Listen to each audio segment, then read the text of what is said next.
me just share the screen.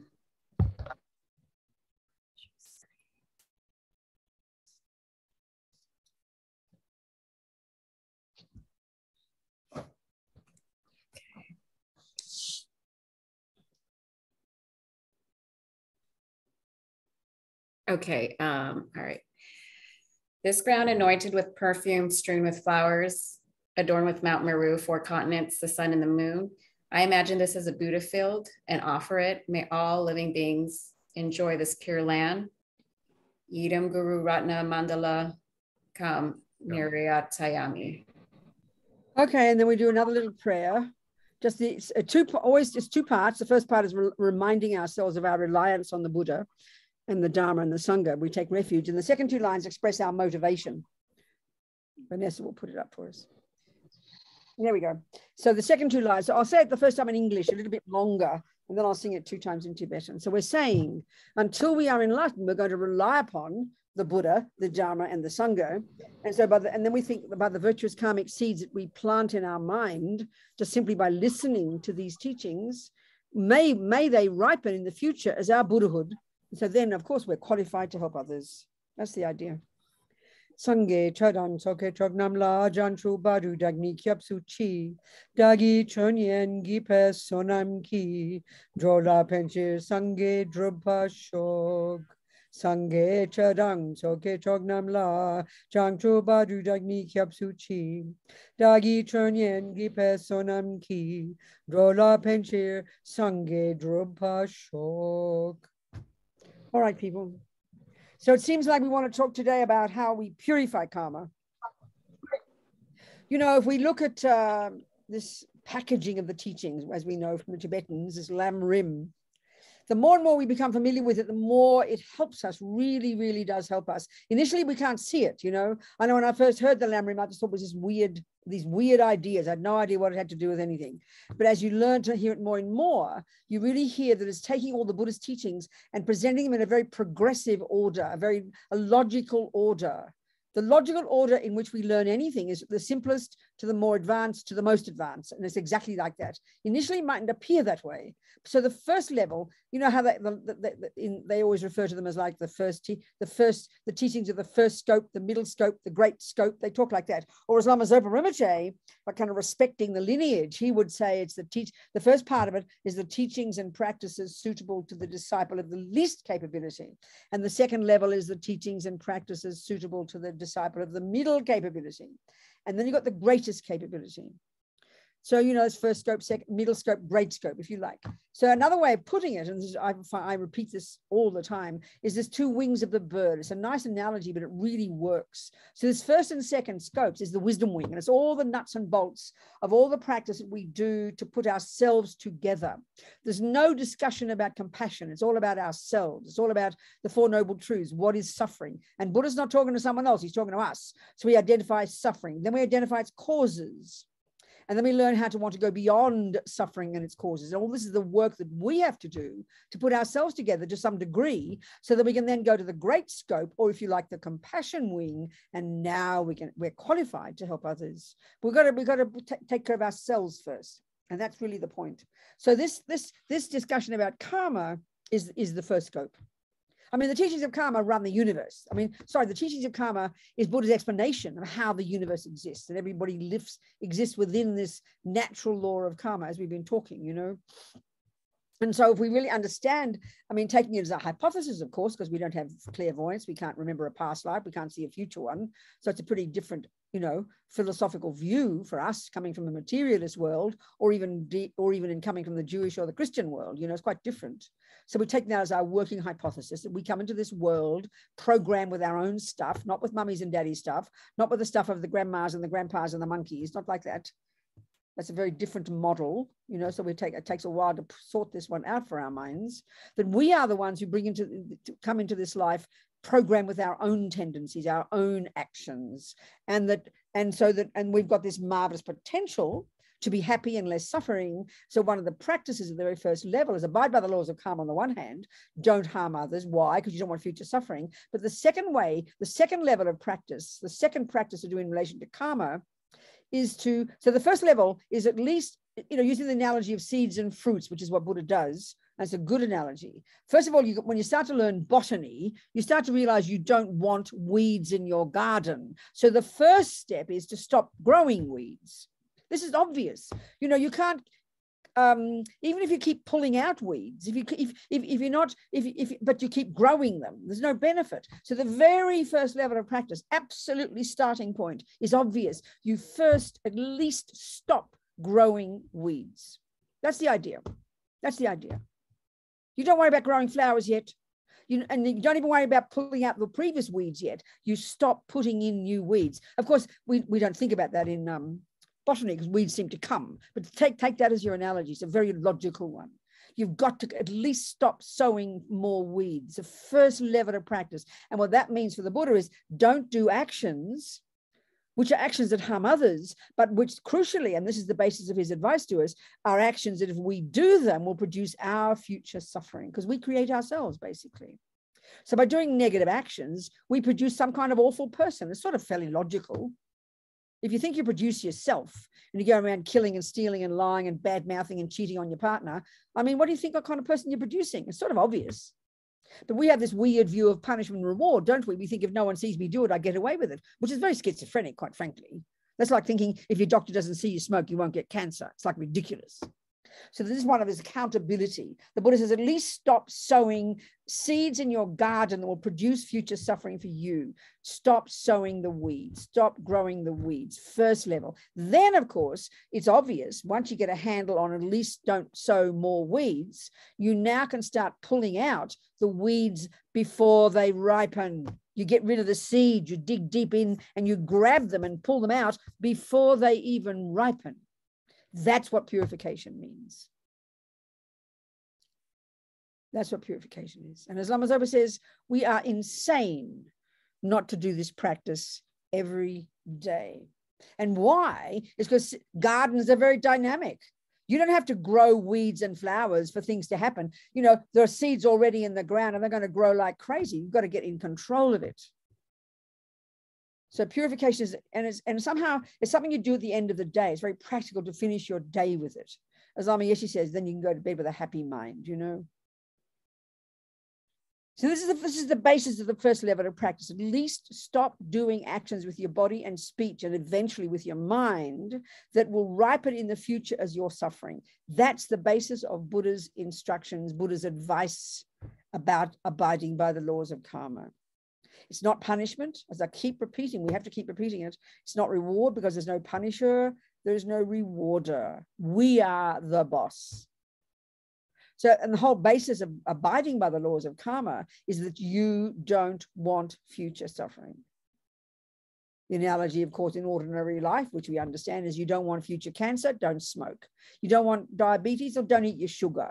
You know that you're in charge and you know you don't want future suffering, so you don't do the actions that will produce future suffering. That's the plan. It's really not complicated, but it's not what we're used to thinking, We don't think we produce ourselves. We think the world produces us. We think we're some kind of event that someone else kind of invented, We're the producers of ourselves. So the purification process is, it's very encouraging if we understand it. And I think, of course, this is all psychology. This is all Buddhist psychology. Don't think it's not. We're dealing with our minds, Your mind has thoughts, then your body and speech carry out those thoughts. So your mind has to purify. So as Lama Yeshe says, we create negativity with the mind. So we need to purify it by creating positivity with the mind. So the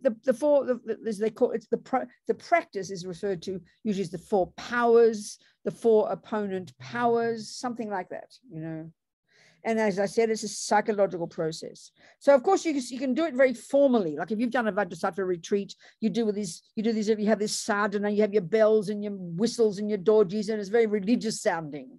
But it's really important, and this is how I do it. I do it in my own words. Once you get the idea of what it is, it's you, and this is the crucial point to remember. You are talking to yourself. You are purifying yourself. You use Buddha, you visualize Buddha, you say a mantra, but it's not as if Buddha is purifying you. If you're a Christian, yes, absolutely. God is the one who purifies you with absolute certainty. But that is not the Buddha's view. You purify yourself. You created negativity, you fix it by creating positivity. This is the one that really takes us time to hear. We're not used to thinking that we are the one who does it to ourselves, that we're the boss, you know. And when, because we talk about the Buddha, we sort of talk about it as if it's similar to Jesus and God, if you've been a Christian, you know. There are similarities, of course there are, but the crucial difference, Buddha is not a creator. Buddha is not a purifier. Buddha does not judge. Buddha does not punish. Buddha does not reward. There's no concept like that in Buddhism. I've got to say it repeatedly because it's how we think about it. We are the boss. We create ourselves so we can fix ourselves, you know. So this process, I feel it's important to think of it as very personal. It's you dealing with yourself, you talking to yourself. But again, this really does take time. I mean, there's a friend of mine who even teaches Buddhism, and he kind of always thought of this first step, for example. We're going to go to the first one. It's the 4 R's: regret, reliance, the remedy, and resolve. I will send a document. I forgot, I should have done it first. I'm sorry. I'll do it after this. I'll send it to I will send it to Vanessa, and she can upload it on the thing. But it's the practice itself, and it's a document that's got a bunch of stuff about karma in it and about the 4 opponent powers, the purification process. I will say exactly what's in that book, so you'll get it, and it's extremely helpful. I find this I just find this approach of karma so fundamental, so necessary to get my head around, you know, because it's the fundamental part. It's the fundamental point of what Buddha's telling us, that we create ourselves, you know. So the 4 opponent powers, again, it's regret, reliance, the remedy, and resolve. It's just a way to remember the 4 R's. It's easy. The first one, this is crucial, and this is the one we commonly misunderstand. The common thing we think of as regret is guilt. Or as this friend of mine who's a teacher, and he said he thought of regret as, oh, I shouldn't have done that. I shouldn't have done this. They are totally meaningless words. If you've just eaten sugar and you're going to get diabetes, you don't just say to yourself, I shouldn't have done that. Think about this. What good is that? Where do you go from there? You're just beating yourself up. It's just anger. Like saying to a kid, you shouldn't have done that.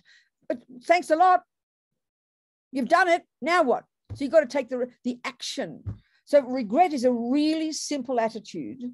But until we understand this principle of karma as not punishment and reward, we won't understand it at all. But it's really practical. That's why it's continuously using these ordinary examples. So exactly if you, let's say, have a tendency to get diabetes or whatever it is, let's just say, you know, and you suddenly discover you ate the food, let's say sugar or whatever, what would be your response? It's really clear. Oh my God, I can't believe myself. What a fool. I can't believe I ate sugar. What an idiot. Quick. What can I do about it? Like you'll be instantly proactive. Instantly, what a fool. I didn't realize there was sugar in that. Quick, how can I fix it? You would say that. Now, if you don't know you have a tendency to get diabetes, then you wouldn't think it, would you? So you have to know you have a tendency to get diabetes. In other words, you have to know that you've got a potential to have certain kind of suffering. And you have to know that certain things cause that suffering. And you know you don't want suffering. It's kind of clear. If you've got a tendency to get lung cancer, you know if you suddenly inhale some smoke, you have a panic attack. Oh my God, I can't believe myself. Quick, what can I do? Whom can I turn to? Who is the doctor I can turn to give me the antidote? So like that, that's the analogy they use. So the basis of this understanding of this regret is the understanding of karma, that you create yourself, and is that you don't want suffering. That's fundamental. They're the 2 things. If you're not clear about that, you just think it as guilt, like another variation of you're a bad person. It's totally useless. I remember, I always quote this. Years ago, I heard this. His Holiness the Dalai Lama was asked by a person, what is the difference between this regret we're describing and what we refer to as guilt? It's really important to understand this psychologically, you know. Guilt is really simply anger. This is me talking now. Anger, but against yourself. Think about guilt. As His Holiness said, what we think, what guilt is, you think in the past, oh, I did this and I did that. And then you think, and I'm a bad person. That's exactly what guilt is. Now, listen to this. If I'm angry with you, I will say you did this and you did that, and therefore you are a bad person. That's exactly what anger is. The difference is guilt is you are the object of your anger. And that's a totally useless, distressing, awful state of mind. It doesn't help anybody, but we run to it very automatically. It's very instinctive. It's part of ego. It's very deeply ingrained in us. So we have to consciously change that attitude. It's a very conscious decision you have to make. So this regret, we have to cultivate it very carefully. So what it means is, in terms of your negative actions, I mean, join the universe, people. We're not perfect. We're not bodhisattvas yet. So we've done things that have harmed others, you know. You killed and lied and stolen and badmouthed and, you know, cheated on your partner and whatever, things you can think of today, yesterday, this life. So you start in the evening, you start with today, you know, you start with today. I mean, you know, it's like maybe you didn't do many things, but we're ordinary human beings who've got attachment and anger. So we're going to do things with our body and speech. You badmouth the politicians. And the thing about, okay, the thing to keep remembering here is the actions we're thinking of regretting here are actions that actually are called negative, the main ones, because they harm others. So they're things we've done with our body and speech to harm others. But this is the point. But the reason at this point to regret them is because they are like the poison that will produce your future suffering. That's the concept here.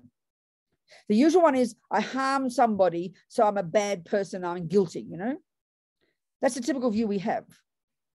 So it's not the point here. We've got to think it carefully. Buddha's telling us everything we think and do and say sows seeds in our mind that produces the person we become. So obviously actions that harm others are called negative because they come from anger or attachment or jealousy or resentment or bitterness or you name it. You don't harm others out of love and compassion, for goodness sake. So they're actions that will bring future suffering to us. So this first step of regret is like what we call compassion for yourself. It's like that. It's not compassion for others yet. That comes second. So we've got to cultivate this. That is, so you think of the things you've done today. And many of us might not go around killing and raping too many people, but look at our speech, you know. Our speech is our best one. We badmouth people, especially politicians, people we don't like, people at work, family. We love to blur out of our mouth, you know. So the Buddha's telling us those actions will harm me. We've got to think about this point. It really means I produce me. It's really clear. So then you have the attitude of regret is like as if you've eaten that sugar and you know you don't want diabetes. You've been so careful. Oh my God, I can't believe I ate that sugar. I can't believe it. What a fool. I regret that from the depths of my heart because I don't want diabetes. That's the attitude of regret. So you've got to cultivate that. It's compassion for yourself, knowing that you produce yourself. So not out of guilt, oh, I'm bad, I had this, I did that, and blah, blah, blah, I'm a bad person. That is useless, useless, useless. We're going to cultivate this other view very intentionally. So it's like a kindness to ourselves. And you know, you're not regretting to Buddha, you're talking to yourself. You're talking to yourself, you know, you're being your own friend. That's what I feel about this practice. You are talking to yourself. You're being your own boss. You're being accountable to yourself. So you think of what you did today. I regret. And you've got to say those words because you know why, Robina? Because I don't want you to suffer. I don't want these ridiculous habits. I don't want to be impatient and angry and harm people. I don't want that because I don't want to become that kind of person. So then you think of the things in this life that you've done. You know, you want to regret that you've harmed others, like killing. Maybe you've been in an army or something. Maybe you've killed people. Maybe you've killed the rats or the cockroaches or the ants or the fish, you know. Maybe you had an abortion. That's a common one. And many women feel very bad about that and don't like thinking about it. I always use my example. I'm sure I've talked about it here. I don't know, but I always use it as an example. Excuse me. When I was 23, I'd been a Catholic. I wasn't anymore. I was a bit of an old hippie. I did what hippies did, which was have sex with people. I was a good hippie. So I got pregnant, right? I got pregnant. And I remember the first second I got, this is very interesting. This is about karma. I don't know if did I talk about it last week? Did I do that? I did. Okay, good. So then I had this. So when I think about that, I always remember that when I was 23. So I regret that action, even though I was 23 and I'm now 78. It's a long time ago. It's still good to remember it. Then, because then of course you remember if you had past lives, you've done countless parts of killing. I mean, we've done endless killing. If we've been an animal countless lives, we've been our lives killing. So it's good to remember an example. So I think that abortion, I regret from the depths of my heart. And any other killing I've done, then you have to say, because I don't want future suffering. It's a kindness to yourself. It's respecting yourself. It's not guilt. It's not beating yourself up. We've got to consciously change this view. I tell you, it is unbelievably important. Then you're happy to find the things you've done that are going to harm you. You want to point them out so you can fix it. That's the point, you know. So you think of whatever actions in this life. And sometimes you might remember certain things you haven't remembered before. I mean, a friend of mine recently talking, and he'd worked for years and years, you know, as a, what do you call when you go around with things and you kill all the creatures? What do you call that? You ring them up and they come along and they kill them. What are they called? Pest control. Exterminator. Pest control. He did it for years. And he's now a devoted Buddhist and he'd never thought about it. He said, I didn't even think about that. Oh, it's an important point. He hadn't thought about it. He said, regrets lots of other things. He's a good little Buddhist, but he forgot about that. Killing creatures for 13 years, you know. So anyway, so we think of whatever we've done. And of course, we don't remember much of what we've done, but it's logical if we're an ordinary being. We've got past lives. There's no action we haven't done. So you think of the things you do remember, especially the ones that you've been carrying around like a burden, you know. Bring them up and you talk to yourself kindly. I regret that because I don't want the future suffering. That's the basis of regret.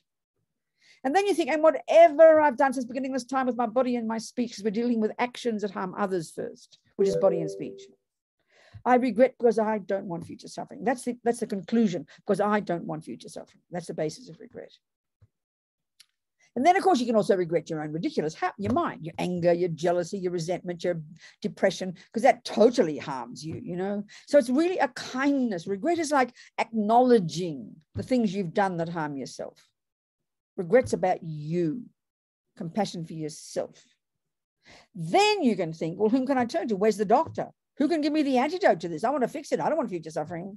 That's the attitude. So that's the second step, reliance. So there's two parts. The first part is where you take refuge. Refuge means putting in ordinary words. Refuge is thinking, wow, I can't believe how fortunate I've got a good, great doctor. It's called the Buddha. The doctor's called the Buddha. Buddha's not your creator. He's not your punisher. He's not your rewarder. He's your mentor. He's your doctor. He's an advisor. That's the attitude towards the Buddha here. So you delight that you found a doctor that you have chosen. No one's forcing Buddha on top of you. You decide. So you take refuge, say it formally, whatever. But here in this particular meditation, that's very popular among Tibetan Buddhists, you would visualize the Buddha, the particular aspect of the Buddha from the Vajrayana called Vajrasattva, the Bodhisattva style, white light body, sitting on a multicolored lotus, holding a bell and dorji at his heart like this. And he's sitting on above your crown, if you know the visualization, you know. And I'll send you this document, so it'll have it in there. So that's a very popular practice among the Tibetans. But if you don't know that one, you can visualize the Buddha any way you like. You can visualize the Buddha, regular Buddha, you know, behind me in the other form, the monk form, as you wish. Kind of, you just, the refuge one, you can say a formal prayer, but I like to sort of delight that I've got a good doctor. I'm so glad to have the Buddha whose methods I want to use, I've chosen to use, you know. Then the second part of regret, the second part of reliance, it sounds curious to us initially. I'll try and explain. The second part is now where you have compassion now for those you have harmed. So now I have compassion for that baby I aborted, for the people I've harmed, for the animals I've killed or whatever, the people I've badmouthed, the people I've lied to, stolen from, whatever. You have compassion. In other words, you regret first for your own sake. If you like, now you're regretting for the sake of others. I must, because they don't want suffering either. And all the people I've harmed, and you think of the countless sentient beings and countless lives that you've harmed. And I have such compassion, I must purify for their sake now as well. So regrets for you, and the second step, compassion is for them. Now, why is it under the heading reliance? It's a very curious thing. Well, think of it like this. You know, what we're trying to cultivate here now is compassion. So what compassion means is seeing the suffering of others and then wishing them not to have it. That's compassion. Oh my God, look at that suffering. And you have empathy. You don't want them to have it. So put it this way. if you want to cultivate compassion, you need to meet suffering sentient beings. If you never meet a suffering sentient being, how can you have compassion? Not possible. So in that sense, they mean you rely upon sentient beings. You need sentient beings. I remember one Lama, Geshe Sopa, said, bodhisattvas need their enemies. So the more suffering sentient beings you can think of, the more is that grist for your mill to help you cultivate compassion. If you never see suffering, you can't possibly have compassion. It's not possible, because compassion is for suffering beings. So in that sense, you need suffering sentient beings in order for you to grow your compassion. So the second step, reliance, the Buddha, the doctor, and then you have compassion for those you have harmed. The third step is the remedy. So actually, well, it's often usually referred to the antidote. So of course, in daily life, if you're regretting lying, you obviously must try and tell the truth. That's an antidote. If you're regretting stealing, then you must consciously give. If you're regretting harming others or killing, then to help others, do jobs that benefit, help sick people, for example. They're obviously direct antidotes. But here, all the Buddhists, all the Lamas would say, we must do any of that anyway in our daily life. But this meditation practice, utilizing the Buddha, all the Lamas say any practice we do that utilizes the visualization of the Buddha, the reminding ourselves of the Buddha, the saying of mantras. And we've got to think about this, not just hear it as religion. Because of the power of enlightened beings, the strong connection we make by doing those practices is very, very beneficial for our minds. So this particular practice, the third step, you would, you visualize in the second step when you've taken refuge, Vajrasattva above your head. And now you would do this little meditation. So basically it's, if you want to do, 5 nights a week, Thupten Nobu Ling here in Santa Fe, people guide a 30-minute meditation on purification. There's plenty of opportunity for you to do it in a guided way, so you get used to it. 9 p.m. Santa Fe time, 8 p.m. your time, every weekday, maybe even more now, at 30 minutes. It's really good. You'll learn the practice very nicely, led by different people. So what you're basically doing in this third step is you're visualizing, you're imagining. I mean, they've got these lovely meditations in Tibetans, coming from the Vajrayana, where you use your creative imagination, basically. And you're imagining, nectar coming from the Buddha, filling you completely. And you imagine one way of doing it. First, you imagine purifying all the actions of your body. You imagine purifying all the negative karmic seeds in your mind. And you imagine this nectar fills you and drives out all this like yucky liquid disappearing through your lower orifices, disappearing into space, thinking it's all the actions of your body. It's very creative. You use your creative imagination. And remember, you're visualizing Buddha sending nectar, but who is doing that thinking? It's you. You are purifying yourself by imagining the Buddha doing it, but it's you doing it, It's you doing it. Your mind is doing it. This is you're utilizing the visualization. You're imagining this nectar. It's very creative. It's very delicious, actually. It's very wonderful, very, very creative. As you recite this mantra, the short mantra is Om Vajrasattva Hung. The longer mantra has got 100 syllables, and they all say it's very powerful to learn that. I'll just say it now. If you don't know it, I'll just say it now so you hear it. But if you do the practice with Thupten Nobu Ling people at 8 p.m. your time, every weekday evening, you can learn it. So Om Vajrasattva Samaya Manu Palaya Vajrasattva. So even now, just imagine nectar filling you. We haven't done it properly, but just imagine nectar filling you, Buddha above your crown, nectar filling you completely, and imagine all the karmic imprints of any action you've ever done since beginning this time of harming others with your body, disappearing through all your lower orifices and disappearing into space. Just imagine that. You're very happy. Om Vajrasattva Samaya Manu Palaya Vajrasattva Teno Patita Dido Mebawa Sutoshayo Mebawa Suposhayo Mebawa Anorato Mebawa Sarva Siddhi Memprayatsa Sava Karma Sutsa Me Sitam Shriyam Kuruhung Ha ha ha ha ho Bhagavan Sarva Tatagata Vajramami Mutsa Vajrabhava Mahasamaya Sattva Ahung Pe. Om Vajrasattva Samaya Manupalaya Vajrasattva Teno Patita Dido Mebawa Sutoshayo Mebawa Suposhayo Mebawa Anorato Mebawa Sarva Siddhi Memprayatsa Sawa Karma Sutsame Sitam Shriyam Kuruhung Ha Ha Ha Ha Ho Bhagavan Sarva Tathagata Vajramami Mutsa Vajrabhava Mahasamaya Sattva Ahung Pe. Okay, now the next one you do, you'd visualize now Vajrasattva sending nectar from his heart, he's above your crown, it arcs around, enters your crown, fills you completely. And this time it drives up all the negative imprints on your mind from all the negative actions of your speech. You know, you're lying, you're bad-mouthing behind backs, you're abusing others, and you're just rabbiting on about nothing. All the imprints left from this, you're visualizing all the nectar drives up the kind of this yucky liquid, and it comes out through the lower parts, the top parts of your body. Just like Lama Yeshe says, when you turn on the tap in the sink, all the junk in the glass comes to the surface, doesn't it? Just like that. I mean, these are very creative. These visualizations are really very delicious. They're very kind of proactive, you know. It's very interesting. It's your mind doing it. So this time we do a couple of mantras, and you visualize all the negativity of your ridiculous speech. We've all got rubbish speech, you know, so uncontrolled.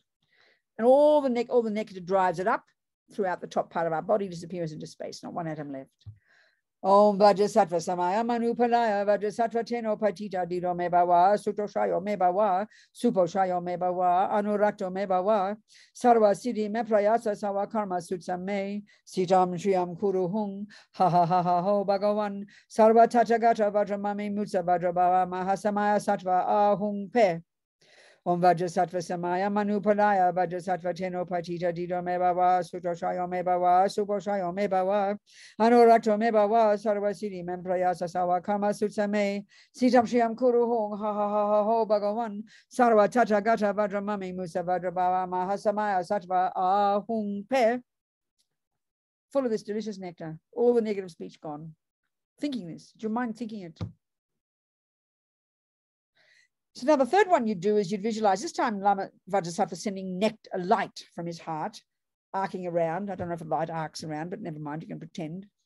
And fills you completely. And this time instantly it purifies your mind, the delusions, the ego grasping that believes in the me, the attachment to get what the me wants, the anger, all the fears and the dramas and the anxiety, the depression, all the stuff that breaks our hearts, you know, that hurts us so much. All this nonsense, which isn't at the core of our being. We think this. So this light instantly, as Lama Yeshe says, when you turn on a light in a dark room, instantly the darkness is dispelled. You think like that, you know. Be so happy. Om Vajrasattva Samaya Manupalaya Vajrasattva Teno Patita Dido Mebawa Sutoshayo Mebawa Suposhayo Mebawa Anorato Mebawa Sarva Siddhi Memprayasa Sawa Karma Sutsame Siddham Shriyam Kuruhung Ha Ha Ha Ha Ho Bhagavan Sarva Tathagata Vajramami Mutsa Vajrabhava Mahasamaya Sattva Ahung Pe. Om Vajrasattva Samaya Manupalaya Vajrasattva Teno Patita Dido Mebawa Sutoshayo Mebawa Suposhayo Mebawa Anorato Mebawa Sarva Siddhi Memprayasa Sawa Karma Sutsame Siddham Shriyam Kuruhung Ha Ha Ha Ha Ho Bhagavan Sarva Tathagata Vajramami Mutsa Vajrabhava Mahasamaya Sattva Ahung Pe. That's the third step. And then there's more you can do. I'm just saying briefly. And then that's the antidote. That's the remedy. You know, you think like this. And as Lama Yeshe says, as Lama Zopa says, the more confidence you have that you've purified, that is what purifies you. Keep remembering your mind is what creates negativity. So you purified with your mind by thinking positively. This is literally what purification is in its essence. But we somehow don't believe that, because you know why? We think, that's just mind. I'm intrinsically bad. How could you say I've just purified by thinking it? Well, it mightn't happen immediately, but it comes slowly. You're programming your mind, aren't you, with new habits. It's your mind. You do the purifying. It's not Buddha. It's really important to remember. Of course, when you're highly realized and you have a vision of the Buddha, Buddha actually is there. That's a different matter, you know. But you're using this for your mind to think about it. And the fourth step is, you know, the most important, really. It's called the resolve to not do things again. And I'll tell you, and we'll discuss why that's the most important, in a way. And so then there you would then, like if you've taken your lay vows, you then reiterate your lay vows. You would say, I will never kill. I will never lie. I will never steal. And what you do, it's not just crossing your fingers and hoping the best. It's programming your mind with those habits. If you've taken those vows. That's why it's so powerful to do this practice at the end of the day. It strengthens your commitments, your vows. It strengthens, like you're programming your mind in these new habits. If you don't ever say it, if you take a vow for 57 years ago but never say it again, well, it's disappeared. It's like saying, I'm going to drive a car, but you never drive a car. It's ridiculous. You've got to say it every day. That strengthens that you're digging this groove in your mind. It's mental, it's psychological. And it gives you courage, especially with your speech business. I mean, we only have a vow of one kind of speech, which is not lie, but we mightn't do that. But let's say we badmouth behind backs, we rabbit on about nothing, and we all do this. Our speech is very weak, it's very kind of undisciplined. So you can make a very strong decision here. As Lama Zopa says, you don't lie to yourself and say, I will never badmouth my boyfriend again. There's no point in that, but you give yourself a timeline. And this is a really important point. We know when we decide to do something is when we will do it. So what we have instead, let's say you yet again badmouth your boyfriend, yet again you fought with your mother, and you have all this guilt and stress at the end of the day about it. But if you don't decide to change, you won't change. You can't just cross your fingers and hope for the best. So what you got to do is, maybe you can say, I know I'm going to see my mum tomorrow, and I'm going to vow to myself for 24 hours, I will not open my mouth with one bad word. And if you really decide that, you'll be delighted that you will keep it. I promise you. We are the boss, So it's very powerful at the end of the day. You give yourself a timeline. You decide, and then you'll keep it. Because you're the boss. You just sit there feeling guilty. There's no benefit in that. Just gets you more depressed. So you think about some of your old habits, maybe for 5 minutes, maybe for one day, maybe for a month. And it's like you know yourself. If you really commit to go on a diet, it's then when you will go on a diet. If you say, oh, I must go on a diet one day, you will never go on a diet. You've got to say, I will. It's very powerful. So this is the practice to do at the end of the day. And then you'd imagine Vajrasattva dissolving into you, and you can just finish with a little dedication and meditation. It's a really good practice to end the day with, I tell you. Cleaning up your act. It's very powerful. So there's more to talk about it. I want to talk about each of the functions of each of these 4 steps, but let's have some questions first. Questions? I have a question, Robina. Yeah. Is it less powerful to do this in the morning versus night?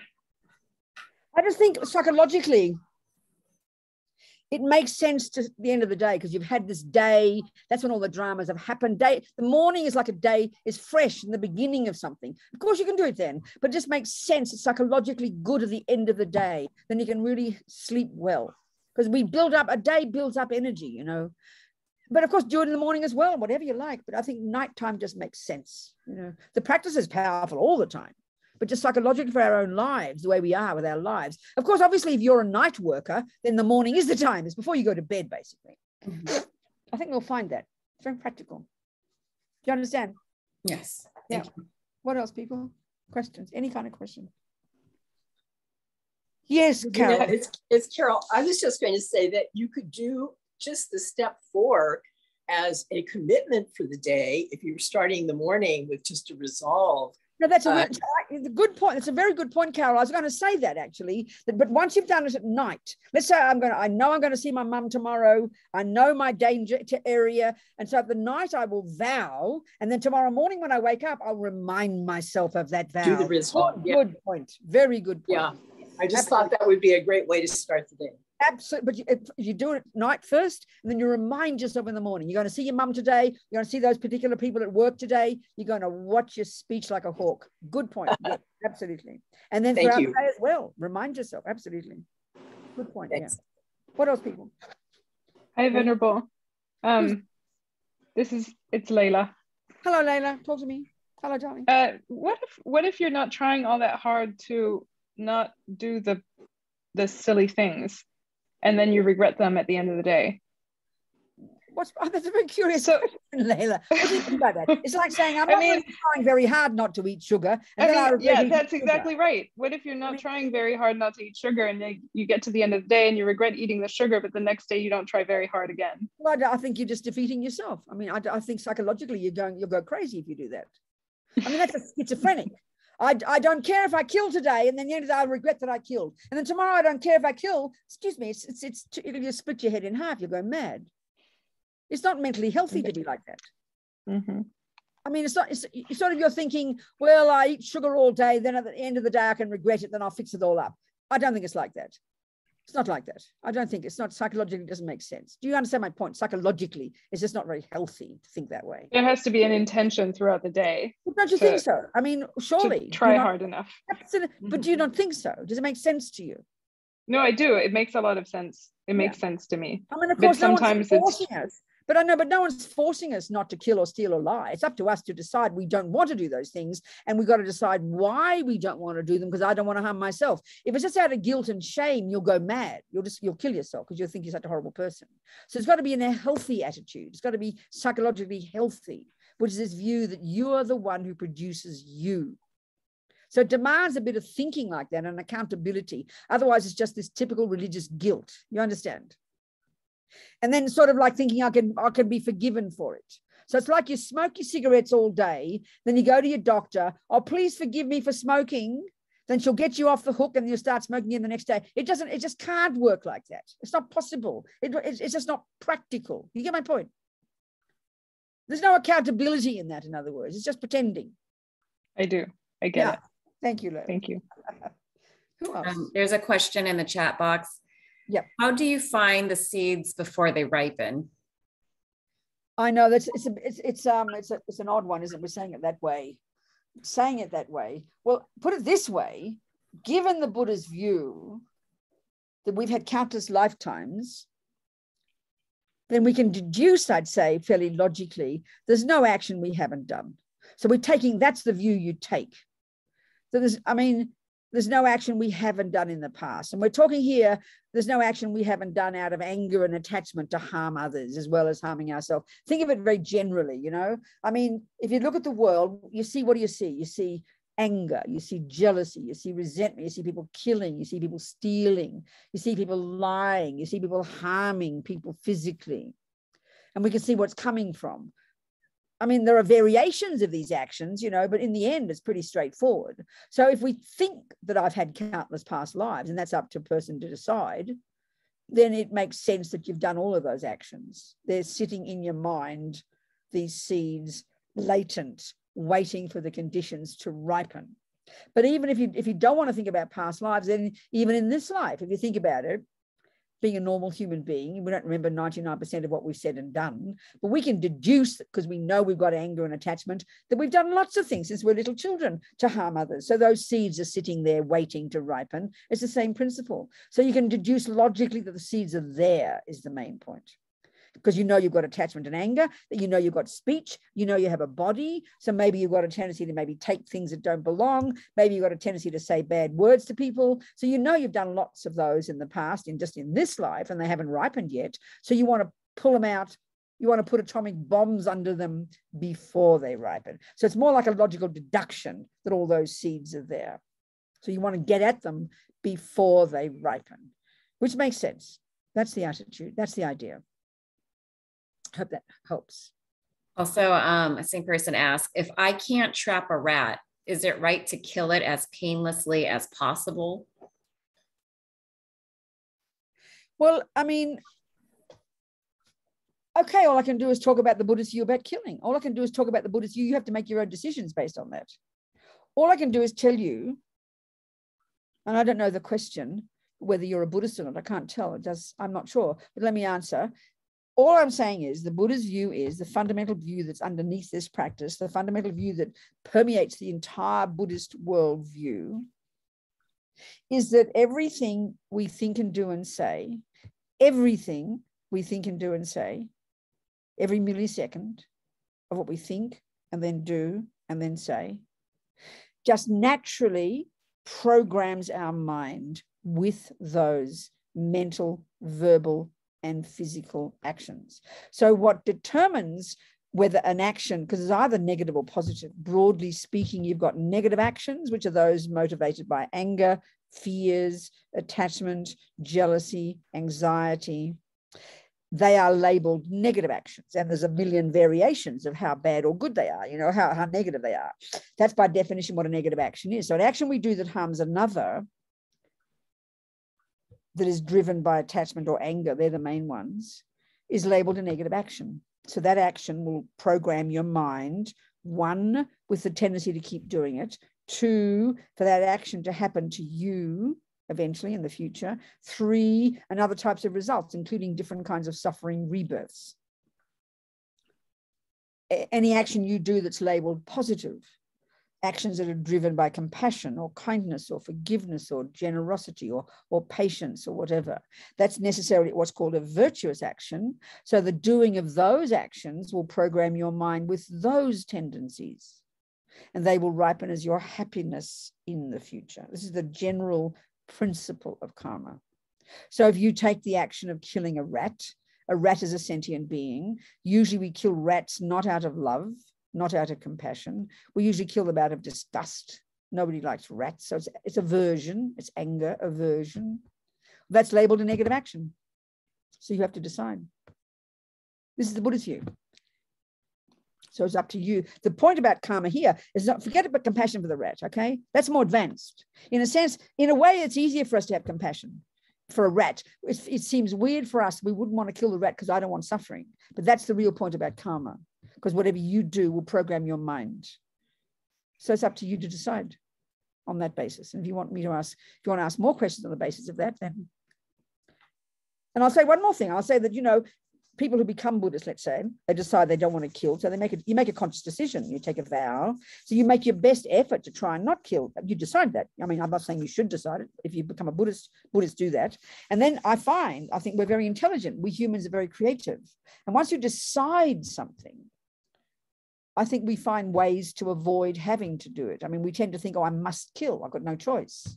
But then you decide I won't kill, then you're going to find very creative ways to avoid having to kill the rat. Maybe there's other things you can do to get rid of the rat without killing it. It takes more effort, but it's possible, you know. So it's up to us to decide these things. We need to decide. No one's going to punish us or reward us. We do it to ourselves. That's the point we have to get in touch with. That's the idea. That's what's behind karma. Hope that helps.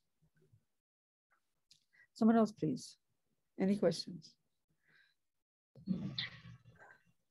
Yes, Steve. Hi, Annie.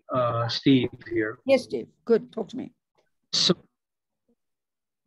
what you're saying is that, I mean, I've heard a lot of people say in the past that you're powerless over your karma.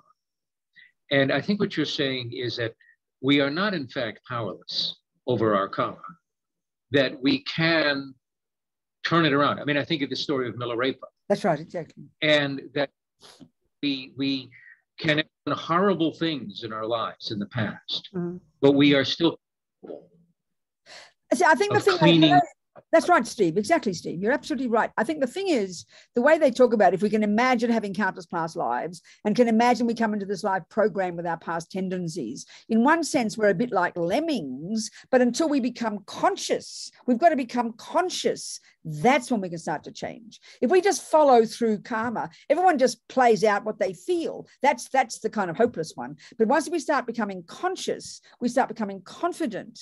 And that's why I keep repeating, we have to realize that we do it to ourselves. We have to realize that we can change. So then these examples are very good and encouraging for us, that we can, yes, but we've got to become conscious. That's the thing. And then we can start to change. Absolutely, Steve. We must have that confidence. You know, we must have that confidence. Otherwise we just become hopeless. Absolutely. I agree. So, developing awareness. That's right, exactly. And the more and that's the key point. I mean, if you think, Steve, that as many moments as the day, I mean, people, even in the West, we talk about like 1,000 thoughts a second. Every one of those is a karma we're sowing. So we really got to be, you know, got to be pretty together to be that conscious. That's why given that we haven't, most of us don't have single point of concentration. Most of us don't even have any concentration. So therefore we don't have much awareness until the thoughts come to the surface. That's why certain practices like living in vows and purification purification are really potent, powerful practices that can help us get ahead of the game. Do you understand? That's the idea. They really kind of, like purification is like putting atomic bombs under all those past seeds. You kind of can get ahead of the game. That's why living in vows is so powerful. 24 hours a day that you're living in a vow not to kill, even when you're not conscious of it, because vows are so powerful, Buddha says, that you're ticking over virtuous karmic seeds of non-killing 24 hours a day. That's why these certain practices like living in vows and purification are really skillful methods to help us get ahead of the game. Do you understand? Good, Steve. Thank you so much. Yeah, thank you. Thank you. So now, anybody else there? Hi, Robina. This is Ramon. How are you? Long Hello, time Ramon. to see. Yes, talk to me. What's the difference between saying the mantra, say loudly, or say them? Sometimes I go to bed and I don't want to wake up my partner by saying the mantra loud. That's right. And I say it in my mouth. Of course, there's nothing wrong. I mean, with anything we do, this practice or anything in the world, the more effort we put into it, the more sincerity, the more heartfelt, whether it's good or bad, the stronger the karma. That's clear. So clearly, sometimes when you're doing the practice on your own, and you say the mantra strongly, it's kind of enthusiasm. You get some enthusiasm. But clearly, if you don't want to interrupt other people, then of course you say it just in your mind, not even your mouth. That's mental karma, and that's very powerful. Of course it is. Of course it is. Of course it is, Ramon. Absolutely. Yeah. So now let me just talk now. I think Carol had a question. Good. Okay, Carol, talk to me. Oh, you need to unmute, Carol. Okay, there you are. We can hear you now. Okay. It actually builds on Steve's question about being able to change your karma. And you may be talking about this later on, but the role of when we die and start working our way through the bardos and have those opportunities and those challenges to make a set of other decisions sort of based on either our karma or our ability to have been prepared to move through those stages. I just didn't know if you would be talking about that at all. I wasn't, but let me do that now, Carol. The thing, what you're describing actually are really advanced practices, Carol. You're talking about yogis and yoginis who've got single-pointed concentration, who can die with control and be in control in the bardo. And that's very, very, very advanced. Most of us don't have that capability. So that's why, for example, if you take Lama Zopa Rinpoche's book, How to Face Death Without Fear, and I cannot recommend it highly enough. I mean, I edited the thing, so I know how fantastic the teachings are. And the crucial point there, you don't wait for the bardo to do the work. There's no mention of that with Lama Zopa. You need to die well, which means peacefully and virtuously. Then you can trigger, you see, as Lama Zopa says in this book, the whole book is about how to help your loved ones through the stages, the months and weeks and days and hours. But of course, it's all advice for ourselves as well. And it's also advice for the mouse, for the cat, for your pet, for your dog as well. So, but as Lama Zopa says,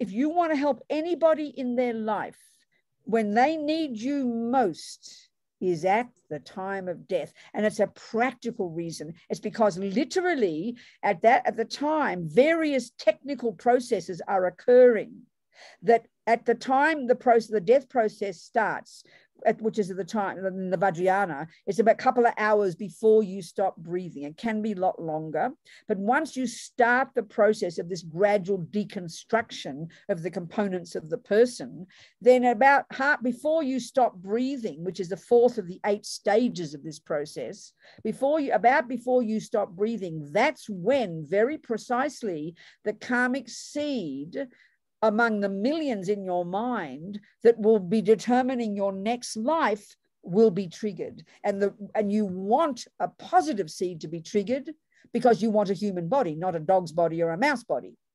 And so what determines the condition that is most conducive for you to have one of your virtuous karmic seeds to be triggered at that time is for you to be peaceful, and that means to feel virtuous and loving and relaxed. And so naturally death is very fearful, very intense things happen. So when you've got a loved one holding your hand metaphorically, helping you through this fearful process, then that's the most precious gift you can give somebody. And then you can ensure that as this death process starts, of one of your many virtuous karmic seeds can be triggered, and then they say your death will be a very peaceful, even a blissful experience.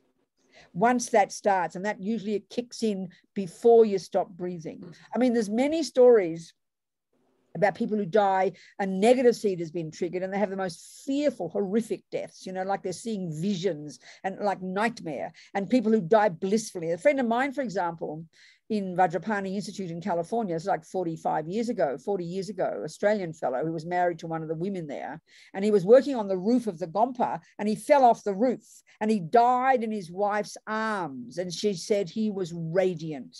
So that we can imply, we can assume from that as he's dying, a virtuous karmic seed is triggered, and he dies in a very blissful way, very relaxed, very peaceful.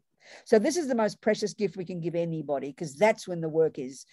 To get to be doing the work in the bardo, I mean, if you can go to sleep and dream and be totally conscious of all your dreams, Carol, and completely control all your dreams, then you can work in the bardo.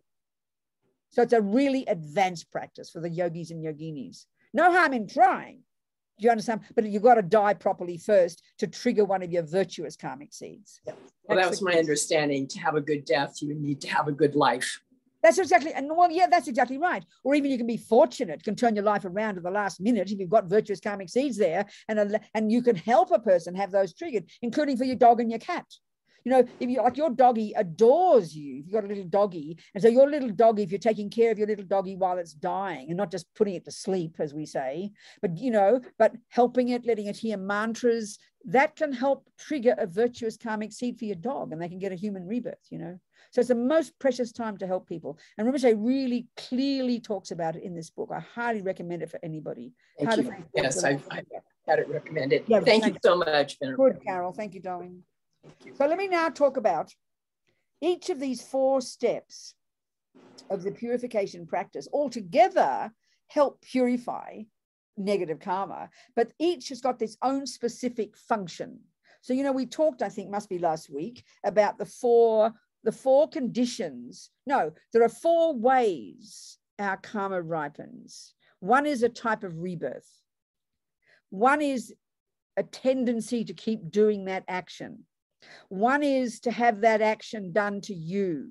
And one is an environmental result. So let's use a simple example of, let's say, killing. So if a killing negative seed is triggered at the time of death, that, as they call it, the throwing karma, that will throw you into a suffering type of rebirth, they say, like an animal or something worse than that. That's the first way karma ripens. Now, then the other way, the 3 other ways that karma ripens, we can see even in this human life. We've got a good human life, but we have the other 3 negative ways that karma ripens, positive too. But the negative ones, look at the world.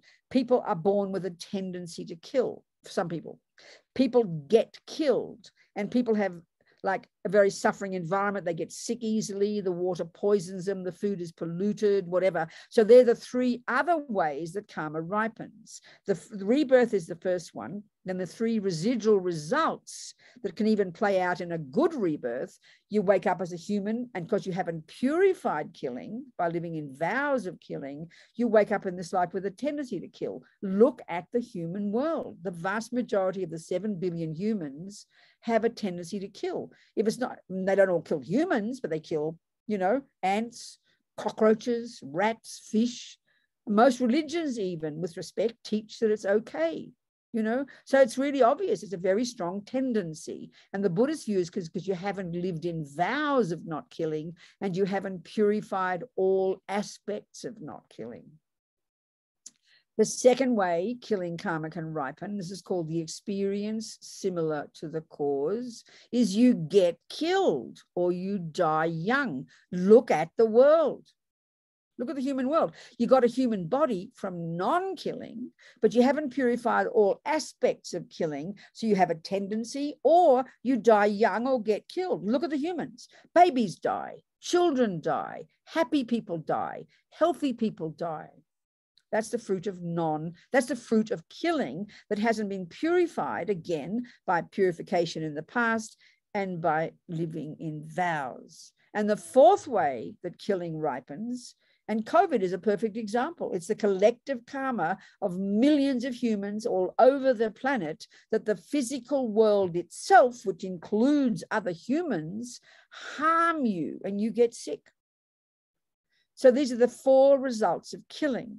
So if you live in vows of not killing from a past life, you'll wake up in this life with a human body, no tendency to kill, you won't get killed or die young, and you won't get sick. Some people have a life like that, and we can deduce logically they've lived in vows of non-killing, these very intense decisions not to kill, for example.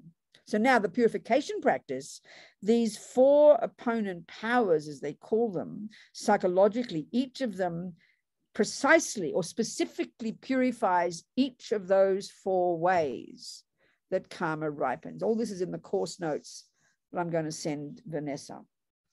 So the first one, regret, purifies the kind of karma called experiences similar to the cause. So let's say one of your colleagues at work is accusing you of lying, and you can't believe it. You're not lying. You know, we all know this experience. So if you understand karma, you know that kind of karma is called the experience similar to the cause of your past lying in a past life. So that even if you're telling the truth now, someone doesn't believe you. So the way to purify that is to regret. So you'd sit there in the evening in your practice and you'd think, whatever lies I told this person in 47 lives ago or whatever, I regret from the depths of my heart, because I don't want the suffering of not being believed. We know that. And then don't be surprised you purify. Don't be surprised the person starts to believe you. I mean, I've seen this happen. So the first one, regret, purifies the experience similar to the cause of whatever that is that happens to you. So regretting killing prevents you from being killed in the future. Regretting lying prevents you from being lied to. Regretting stealing prevents you from being stolen from, that kind of thing. I mean, you've got to have confidence in karma here. Otherwise, it's just superstition, you know. It's up to you to decide this, people. The second one, reliance, said to purify environmental karma. Environmental karma is the way the physical world impacts upon you, harms you or helps you. We know that. So by having compassion for sentient beings, it says it helps you purify that environmental karma where you're impacted on by others. There's this nice saying that the ground you fall down on that harms you is the very ground you rely upon to stand up, in that sense. The third one, doing the remedy, you know, the antidote, also the remedy in the meditation, that purifies the lower realm rebirth, the main result. And the fourth one is obvious. If you vow not to kill again, well, it's obvious. You're purifying the tendency to kill, aren't you? That's where you're changing your mind, where you make a vow not to kill, not to steal, not to lie. You do your best, you know, not like Layla, who wants to just relax and regret it at the end of the day. I'm joking with Layla. I mean, one Lama said, Layla, it's an interesting question. One Lama said, well, you know, it's fine to say, oh, it's like saying, though, I break my leg and then I can go get it fixed again. He said, there's only so many times you can get it fixed. After a while, you can't fix it.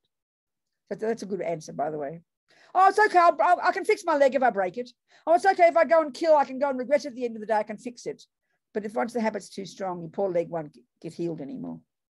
So the fourth one is obvious. That's where you change your habits. We've got to have confidence. I think one of our depressing parts of our ego is we feel, oh, I'm hopeless. I'm no good. I can't do it. I get angry. I'm a bad person. Oh, it's not possible. But if we have confidence in this progressive way, at the end of that fourth step, you make a decision. Okay, tomorrow I will not badmouth my mother. And in the morning you remind yourself. Then you slowly program your mind with new habits. That's the most powerful one. So that's it. What time is it? 8 o'clock. We have another 30 minutes. Come on, you people. Talk to me. Questions? Any questions? I've said everything I can. I have a question. Who's I? Where are you? I'm looking for you. Which eye is it? That's mine. Here you go. Hi, Paul. Yes, Hello. talk. Hi, You said something just briefly there. You said this something like this only matters if you believe in karma. Anything otherwise it's just suspicion. No. I never said believe. I would never say believe. And it's okay if you. What I'm saying is, yes, this is the philosophy. This practice is based upon the understanding that you create yourself. That's what I mean by karma. yes. It's not, the typical way we think of, so if you don't have a view of karma, if you don't feel that what you do produces the person you become, and that for me is the simplest way of saying the meaning of karma, except the Buddha happens to extend that to past lives and future lives. So even if you don't feel about past lives and future lives, if you're going to have some sense that how you think and act every day produces you, then this will make sense. You get, that's what I'm trying to say. Good. And to be superstitious is different from that. Is that to be reliant on an external deity, or what is superstition? I don't want to criticize people who do that. What I'm meaning is, no, I know. Superstitious meaning just believing blindly in something. Blindly. Just believing and crossing your fingers, I'm sure someone will see I'm a good person, so if I be a good person, I'll be okay. It's not about crossing your fingers a bit. It's a bit superstitious. You don't learn anything like that. You've got to engage in something. Just to believe, so that's why just believing in something from the Buddhist point of view is intellectual laziness. Now, I'm not criticizing. If a person has real faith in a creator and believes that by being good, God will forgive them, please, I'm not being rude. That's that person's business. But that's not the Buddhist view. Yes. If you do it to yourself, you are the boss. Yeah. I like to stress it like that. They don't say it like that in the typical Tibetan texts. I'm saying it in this way because it's very powerful, and it's the implication of the view of karma. Because if you hear it in a general way, it just sounds like another variation of punishment and reward. So, yes, it does. And so what am I suppose this is a question directly from me. What am I to make of those teachings that quite often I used to get, the first things I ever got, they were about hell realms, and they went on for a very long time. I understand, darling. I know. I understand. What should I do with that? What do you think? What should I do? Okay, I'll tell you. I understand exactly. Yeah. I understand. This is so very Tibetan. They're more fundamentalist, more hellfire and brimstone than the best Baptists you can find. Now, I'm not saying that hell realms don't exist. What I'm saying is that's their approach. That's how they talk. Now, if we study the Buddhist philosophical view, if you look into the texts, the body of knowledge over the centuries, which is coming along well before the Buddha came along, much of the worldview that Buddha has got came from his own education in this amazing Indian view, which is the view of the universe from 3,000 years ago, And so that view asserts that there is not just human and animal births. There are many kinds of realms of existence. So in the Buddhist teachings, they're described in great sophisticated detail. So then you've got to ask the question, and you would if it were a scientific finding, if you hear this weird abstract idea from some bloke you've never heard of called Einstein, and he tells you all about a concept called E = mc squared, let's just say. So because it's called science, you'll have your intelligent hat on, and you will know he is not asking you to believe him. He's not shoving it down your throat. He is telling you that he's used his head, he's observed the universe, and he's come up with this particular observation, and he's presenting his findings to you. Now, you've never heard even of 1 + 1 = 2 yet, so you can't possibly put it together. But if you take that view, he's not saying, you've got to believe me. That's the point about religion. We think you've got to believe this, or otherwise, it's not a question of that. You've got to decide, is Einstein right or not? So it means you've got to go through the same steps that Einstein did. And at some point, as the Dalai Lama says, if you take on Buddha's methodology, and that you find at some point by practicing it that he is actually wrong in what he asserts, then of course you must reject him. So it's not a question of, oh, I don't like the idea of hell realms. I think I'll have something else instead. That's what superstition means. Okay. Buddha, the point is, I know one time in New Zealand, actually, this is years ago, I always quote this. One fellow who happened to be a scientist, he asked the question, which is a brilliant question. He said, who revealed the teachings to the Buddha? And now I said to him, would you ask Einstein who revealed the teachings to you? And everybody laughed, because we know it's not like that. But yes. That is the Christian teaching. That is the Muslim teaching. Yeah. By definition, it is revelation from on high, a superior being who creates the universe, whom you then have faith in. Now, I'm not criticizing that view, but that's the typical view we have of religion. And Buddha's is not that.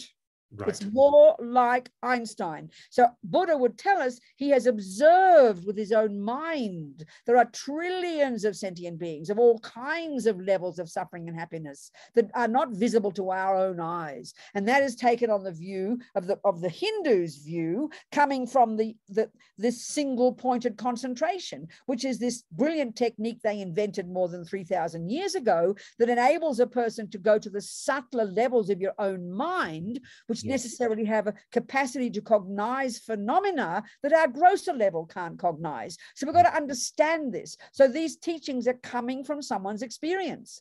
But so you don't believe it. Once you heard Einstein, you then start with 1 + 1 = 2, and you go through all the steps. And at some point, you will verify what Einstein said, or you will verify that he's wrong. That's the approach in Buddhism. So Beautiful. If you don't like the sound of it, leave it on the back burner. Yeah. That's all. That's good. That's good. That's good. Understand? That's I do. Yeah, that's very useful. Thank you. Good. All right, Paul. Yes. Lorna has a question. Lorna. Yes. Hi, Robina. Just picking up from Paul. So take the hell realms, for example. Is that not just a state of mind? It is just a state of mind. So if you end up in the hell realm, that's the state your mind is in. Honey child, it is a state of mind, okay, but it's a real being whose physical energies are mainly fire. The 4 elements, due to negative karma, a person is taken a rebirth where their mind is intensely suffering, and their 4 elements, they're not like a body like ours, they're not like a spirit, which is mainly air, but the 4 elements are completely different configuration, and their mind is conjoined with those 4 elements. And you could argue a hell being is a being whose mind is conjoined predominantly with fire element. It is a real being, Lorna. Right. And of course, it's a state of mind. There is only mind, but minds have physicality.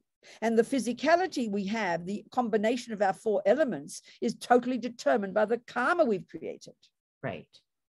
There is only mind, but they are real minds. Right. With their 4 elements completely different from ours. That's why we can't see them. They are spirits, the same. Beings whose minds are conjoined with the predominance of air energy. They're called spirits. There are God realms whose minds are conjoined with radiant, blissful light. So these are all created by virtue and non-virtue. They're not places you're sent as punishment. They are, right. As Lama Yeshe said, hell is not some place where the devil is waiting, saying, ha ha, I'm waiting for Lama Yeshe. Hell, if you like, whatever they call, is a state of mind of intense suffering of the result of the negativity of that suffering sentient being. Okay. We create our own realities. Right. Okay, thank you. That's the way to see it. Of course, yes, please. I was going to say Sasha has her hand up. Good, Sasha, talk to me. Yeah, hi, Robina. Thanks so much. I have a couple questions. Actually, I have 3. One is kind of personal. It's if I let a person hurt me and cheat me, and I practiced patience and compassion for years, but finally I got a lawyer to stand up to their lawyer for me, as everyone, including a lama, told me to do. And then they made me out to be the villain and, bought people off with promises and money and alienated them from me. And no one. So let me ask the question, Sasha. I'm coming to the question. It's like, no, I've got a question for you now, but I'll wait for your question. Should you let go and keep reaching out when nobody responded to your attempts at reconciliation and just take it as your karma? Or so many things in there, Sasha. Well, my first question to you is, why did you allow this person for so many years to harm you? What is it that you have to learn this? Because it was my stepmother. I don't care who it is. I have to ask you a question. Let me ask the question first, and we can discuss if you like. So at some point, so maybe when you were a little girl, it was very hard. But even as a little girl, we can have some wisdom. So at what point did you decide to grow your own wisdom? At what point did you decide to change yourself so you would stop being a victim? At what point did that happen? A while ago? How long ago? I mean, just out of interest, I'm asking. Let me see the process. Can you see? Yeah, that happened 10 years ago. That I stood up for myself finally. Okay, so why is it still going on? Why aren't you finished with it? Why is it still around? Well, the thing went on with the lawyers for a few years. What do you mean lawyers? What do you want lawyers for when you just? Well, because she had a lawyer, so. Saying what? Saying what? Saying what to you? Oh, trying to take all my inheritance. Oh, I see. So okay. Now stop. Now I understand. So so you made a decision that the inheritance was your right. You decided you'd fight for it. Is that correct? Yes. Okay, good. Well, then, honey child, you do it with a happy mind, Sasha. You do it. You recognize it's due to karma that you've got this suffering. You recognize you have the karma to have this woman. You recognize you have the karma to her to steal from you. So you can either say goodbye and it's all my practice, or you can decide to fight. But for your benefit, you've got to have a happy mind about it. For your benefit, you've got to do it with wisdom and kindness. Otherwise, you destroy yourself. That's my answer. Well, it's all over now. It's all over. But nobody wants to have anything to do with me because they all want the money from her, and she's promised them. Wait a minute. Stop. You're leaping ahead. What do you mean it's all over? You mean you didn't get any money? No, I mean we reached a settlement, but you got some. Wait, stop. One step at a time. So you got some money. I got some. And you're happy with it. Are you happy with it, Sasha? It was not what I was promised. No. Okay, but are you happy with it? No. Okay, then. So what are you going to do? Well, I don't want to, get another lawyer and fight some more. I want to keep fighting. So you better learn to accept, hadn't you? For your own sake. We're not discussing for anybody else's sake here, Sasha. We're discussing for your sake. Yeah, I've been wanting to let it go and to have reconciliation, but nobody wants to. Buggers reconciliation. These people, they're all demented as well. Get out of all of their lives. Sasha, go give yourself a break and go away. Stop wanting to be around these crazy, deluded, greedy people. Don't poison yourself, Sasha. Let go of it. Get your money and go and get rid of it. That's my advice. Okay. And thank you. That's helpful. Good. And the second question is it right to stand up for Dharma, for truth and justice, or to let go and accept everything as karma? I mean, as a general. I can't answer that question. It's too absolutist. I don't know what you mean by stand up for Dharma. Dharma's in people's minds. So I can't answer that question. It's too big. It's too absolutist. It's too fundamentalist. Okay, I have another. A simpler question, please. Okay, I have another question. No, relate it to yourself. Ask it in a personal way, please. Well, I have a tendency to stand up for Dharma. Sasha, what did you mean by that? Dharma exists in people's minds. Okay, well, there's no thing called Dharma. It's only in people's minds. So what are you standing up for? Well, against adultery, for example. I had a tendency. What do you mean by that? Sasha, what do you mean by that? Give an example. Someone's cheating on you. I had two friends who were having affairs with married men, and I told them honey, child, mind your own business, Sasha. That's not standing up for Dharma. That's being a policeman. Back off. Leave them alone. Stand up for your own Dharma in your own mind. Stop being a policeman, darling. That's fundamentalist. That's a disaster. That's not standing up for Dharma. That's telling people what to do. That's the worst thing possible. You've got to get out of these people's lives, honey. Get some decent friends. I'm working on it. I've got rid of the old ones. I've got rid of the old ones. Last question, and this may be absolutist too. Can you explain how the doctrine of emptiness applies to karma? Honey, child, karma is a perfect example of dependent arising, that everything exists in relation to causes. And because everything exists in relation to causes, there can't be an intrinsic this or that. That's the answer. I don't understand. I know that, but once you keep listening, keep coming to classes, and slowly we will talk about it and you will understand it. I promise, Sasha. Okay, honey? Well, I would think that emptiness sort of vitiates karma. No, darling, you're seeing it as nihilistic. That's nihilistic.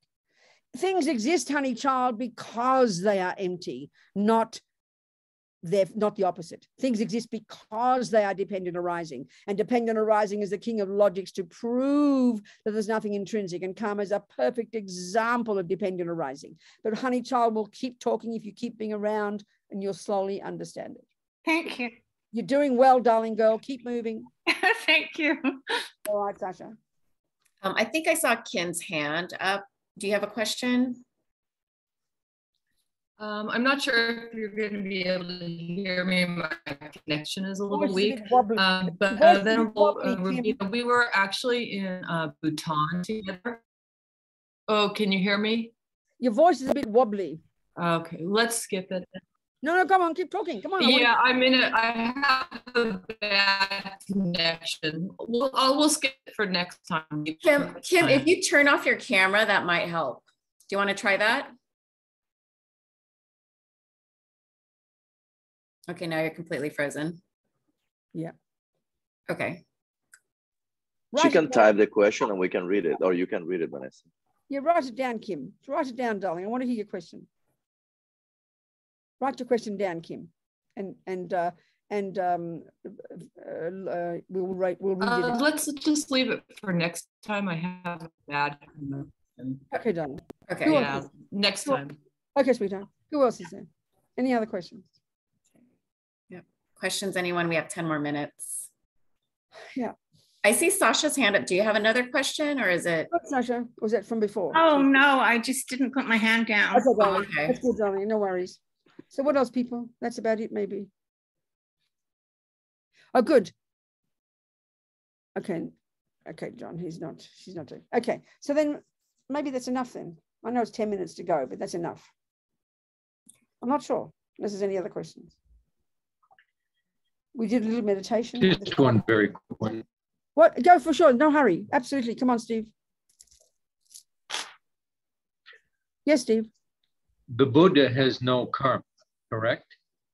Okay, if you think of karma, no karma. Okay, I understand. If you think of karma in the simplest way as referring to the natural law of cause and effect, then the Buddha has a mind. The Buddha is manifesting in the human body, and the Buddha has a mind. So you could argue that because the Buddha's mind is completely purified and the Buddha's mind is totally enlightened, there's only goodness there, there's only wisdom there. But necessarily every minute of Buddha's mind has the natural consequence of producing more of the same. So it's in a simple sense, of course, karma, but there's no longer in the thrall of this negative karma. That's gone a long time ago.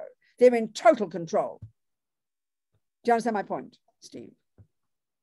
I do. And so as we go along in our practice, yeah, we get closer to that and we become less controlled by karma to degrees as we go along. Yeah, gradually, the bottom line of being a Buddhist, the actual hands-on job of being a Buddhist every millisecond is lessening negative tendencies and growing positive tendencies until the point is there are no negative ones left.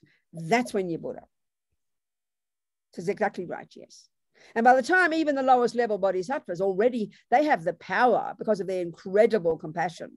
They already have the power to even manifest their minds in many different bodies. They can manipulate the energies of the universes to manifest in bodies because they're in such control now. They can do what they like to benefit sentient beings. Do you understand?